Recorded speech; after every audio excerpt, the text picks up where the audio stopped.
तो हेलो बच्चों, class 10th आपका हो चुका है ख़त्म और आपके ऊपर से प्रेशर आपको लग रहा होगा कि काफ़ी कम हो चुका है। बट अब मेन सवाल आता है, ये प्रेशर सिर्फ 2 से 3 दिन के लिए हटा था और अब मेन सवाल आता है जो आपके करियर को डिसाइड करने वाला है। साइंस, कॉमर्स या फिर आर्ट्स, ह्यूमैनिटीज़। कई सारे बच्चे साइंस इसलिए लेते हैं क्योंकि उनके पेरेंट्स ने कहा, उनके टीचर्स ने कहा कि अरे यार साइंस में तो बड़ा स्कोप है, मैथ्स ले लोगे तो स्कोप ही स्कोप है, मैथ्स में बहुत ज़्यादा काम होता है। कुछ बच्चे कॉमर्स इसलिए ले रहे हैं क्योंकि उनके दोस्त ने कॉमर्स लिया और कॉमर्स करके बैंकिंग कर सकते हैं। ठीक है, बच्चे नौकरी को, जॉब को डायरेक्टली जोड़ रहे हैं कि कॉमर्स लेंगे तो बैंकिंग कर सकते हैं। और कई सारे ह्यूमैनिटीज़ या आर्ट्स इसलिए ले रहे हैं क्योंकि उनको लग रहा है कि भाई यूपीएससी करना है तो आर्ट्स ले लिया जाए और ईजी भी है। तो बच्चों अब चीज़ें बदल चुकी हैं। अगर आप ये 3 पॉइंट्स आपने सोचे थे तो रुक जाइए और मेरी बात सुन के जाइए कि आखिर क्या है हालात और क्या आपको चूज़ करना चाहिए। साइंस अगर आप सोच रहे हैं कि पेरेंट्स ने बोला तो चीज़ें बदल चुकी है। देखिए, पढ़ना तो आपको है। साइंस की 10th की बुक, पूरी साइंस की 10th की बुक अगर हम बात करते हैं सीबीएसई के लिए तो 400 पेज में रही होगी, बहुत मैक्सिमम 200 पेज में रही होगी। और आईसीएसई की सारी बुक्स भी मिला दें साइंस की, फिजिक्स, केमिस्ट्री, बायो, तो 400 पेज रहे होंगे।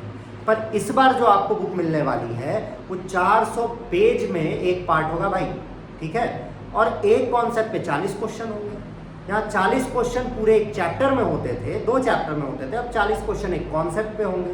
तो क्या आप साल भर उसको पढ़ पाएंगे? क्योंकि देखिए 11th ही स्टेपिंग स्टोन होता है। अगर आप 11th गड़बड़ कर देते हैं तो आगे के एंट्रेंस एग्जाम के सपने तो टूट जाएंगे भाई, बहुत ही दिक्कत होती है। तो जिस बच्चे ने 11th सही से पढ़ लिया उसका एंट्रेंस एग्जाम तो ऑलमोस्ट हाफ सेट होता है। पर अब वो होगा कैसे? उसको करने के लिए आपको चूज सही से करना होगा। तो सबसे पहले आपको ये सोचना है कि कौन सा ऐसा सब्जेक्ट है जिसको हम 4 घंटे लगातार पढ़ सकते हैं। ठीक है, अगर इंटरेस्ट है, पढ़ सकते हैं तो ही पढ़िए। ठीक है, कोई सब्जेक्ट इस इंटरेस्ट से मत लीजिए कि घर वालों ने बोला, पेरेंट्स ने बोला, दोस्त ले रहा है। देखिए सारे सब्जेक्ट जो है, साइंस हो, कॉमर्स हो या ह्यूमैनिटीज़ हो, स्कोप अब सारे सब्जेक्ट्स में है। साइंस से आप जितना आगे जा सकते हैं उतना ही आगे, आप कॉमर्स से जा सकते हैं उतना ही आगे ह्यूमैनिटीज़ से जा सकते हैं। बट आप सभी ने एक पोएम पढ़ी होगी बच्चों, the road not taken. 11th में जाने के बाद आपको ये नहीं सोचना है कि भाई साहब ये वाला सब्जेक्ट तो लेना चाहिए था, ये ले लेते ना तो मज़ा आ जाता, जादू कर देते हम। 10 साल बाद आप सोच रहे हैं शिट यार क्यों कॉमर्स ले लिए, साइंस ले लेना चाहिए था, बड़ा स्कोप है। तो भाई स्कोप तो सब में है, ये मेरी गारंटी है, स्कोप सब में है। जो बच्चे वनडे एग्जाम का सोच रहे हैं कि सर हम ह्यूमैनिटीज़ ले लेंगे, आर्ट्स ले लेते हैं तो हम यूपीएससी और बाकी ऐसे एग्जाम को अच्छे से क्लियर कर सकते हैं, तो ऐसा कुछ नहीं है बच्चों। आप अगर देखेंगे लास्ट 10 साल 20 साल के रिजल्ट तो जो टॉपर्स होते हैं जनरली साइंस से होते हैं, साइंस बैकग्राउंड से। ऐसा क्यों होता है? देखिए, अगर आपको लॉजिक्स पसंद है, आप लॉजिक डेवलप करना पसंद करते हैं, लॉजिकल सोचना पसंद करते हैं और लॉजिक करने में आपको मज़ा आता है, ठीक है, कि अच्छा ये ऐसे घूम के ऐसे हो गया, ऐसे घूम के ऐसे हो गया, तो आप साइंस लीजिए, बेशक आप साइंस लीजिए। ठीक, बायो मैथ्स इसलिए मत लीजिए कि यार मेरा तो मैथ्स गड़बड़ है या मैथ्स गड़बड़ है इसलिए हम बायो ले। कई सारे बच्चे बायो इसलिए ले रहे हैं क्योंकि उनका मैथ्स गड़बड़ है। तो भाई ये सही तरीका नहीं है, ये सही तरीका तो नहीं है, क्योंकि मैथ्स तो आपको फिजिक्स केमिस्ट्री में करना होगा। तो जो बच्चे बायो ये सोच के ले रहे हैं कि मैथ्स ही नहीं है, मैथ्स तो भाई फिजिक्स केमिस्ट्री में आपको बढ़िया से करना पड़ेगा। ठीक, तो साइंस की कहानी तो ये है। अब आते हैं हम कॉमर्स पे। ठीक है, कॉमर्स अगर आप ले रहे हो और ये सोच रहे हैं कि यार साइंस नहीं आती है, कॉमर्स ले, तो कॉमर्स आप तब लीजिए। देखिए, कोई भी सब्जेक्ट को लेने का सबसे पहला रीज़न ये होना चाहिए कि आप 4-5 घंटे उसको पढ़ सकें। ठीक है, अभी आप 10th में है, बुक लाइए, बुक देखिए, हमारे 11th 12th के लेक्चर्स पढ़े, लेक्चर्स देखिए। ठीक है, आपको डिसाइड करने का इजी तरीका बताता है। हमारे लेक्चर्स पढ़े हुए हैं 11th और 12th दोनों के, ठीक है, लंबे लंबे लेक्चर्स हैं। एक लेक्चर देखिए और देखिए आपको कैसा लग रहा है। साइंस की बात कर रहे हैं, कॉमर्स तो हमारे पास है नहीं, ठीक है, अगर आप उसको ले जा रहे हैं then it is very good, then it is very good. वहीं अगर हम कॉमर्स की बात करते हैं तो कॉमर्स में अगर आप देखिए, कॉमर्स में एक इंपॉर्टेंट बात बताते हैं, कई सारे बच्चे प्लेन कॉमर्स ले रहे हैं। भाई कॉमर्स मैथ्स के साथ लोगे तो ज़्यादा फायदे हैं, क्योंकि आप फिनटेक में जाना चाहेंगे, आगे सीए देना चाहेंगे और बड़े बड़े एग्जाम्स हैं, उसके लिए आपसे मैथ्स मांग लेता है। ठीक है, फिर आते हैं हम आर्ट्स की तरफ। बच्चों देखिए, आर्ट्स हम उसको डिमीन नहीं करते हैं, but arts is a good subject. But अगर आप आर्ट्स लेना चाह रहे हैं तो व्हाट आई पर्सनली रिकमेंड कि आप ह्यूमैनिटीज़ या आर्ट्स जो है 12th तक साइंस या कॉमर्स ले लें, और उसके बाद अगर आपको वनडे एग्जाम देना है तो ग्रेजुएशन आप आर्ट्स से कर सकते हैं। ग्रेजुएशन आर्ट्स से कोई भी कर सकता है, ठीक है, और आपको वहाँ सारी चीज़ें सिखाई जाएंगी। तो आर्ट्स अगर आप ये सोच देखिए, जो जो पॉइंट्स हम बता रहे हैं, अगर आप वो सोच के अपना सब्जेक्ट ले रहे हैं तो तुरंत चेंज कर दीजिए, ठीक। गूगल, AI सारी चीज़ें प्रेजेंट है, वहाँ सर्च कीजिए।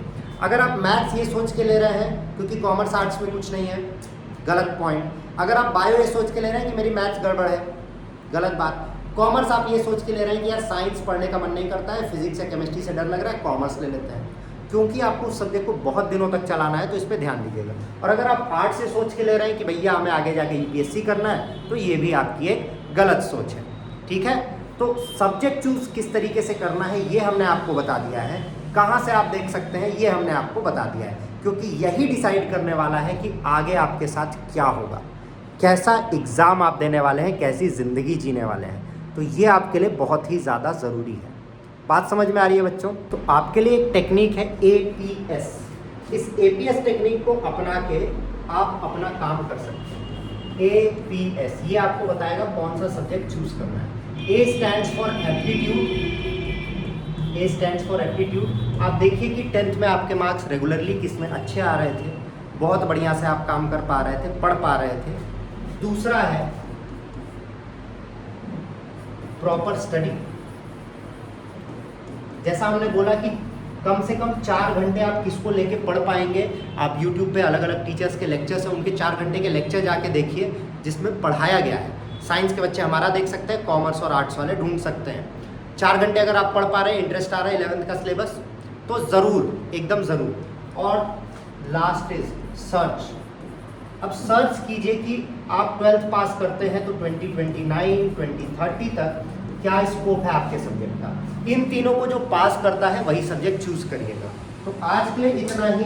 सब्सक्राइब करके रखिएगा, और हमारी अगली वीडियो आने वाली है टॉप 5 मिस्टेक्स जो क्लास 11th आपका बर्बाद कर देती है और आगे आपका करियर, क्योंकि 11th is the stepping stone और मेन वही है। तो अगले वीडियो के लिए सब्सक्राइब करके रखें, जहाँ पे हम आपको बताएंगे वो 5 मिस्टेक्स जो आपका क्लास 11th बर्बाद करती है। मिलते हैं आपसे अगले वीडियो में। जय श्री राम, बाय।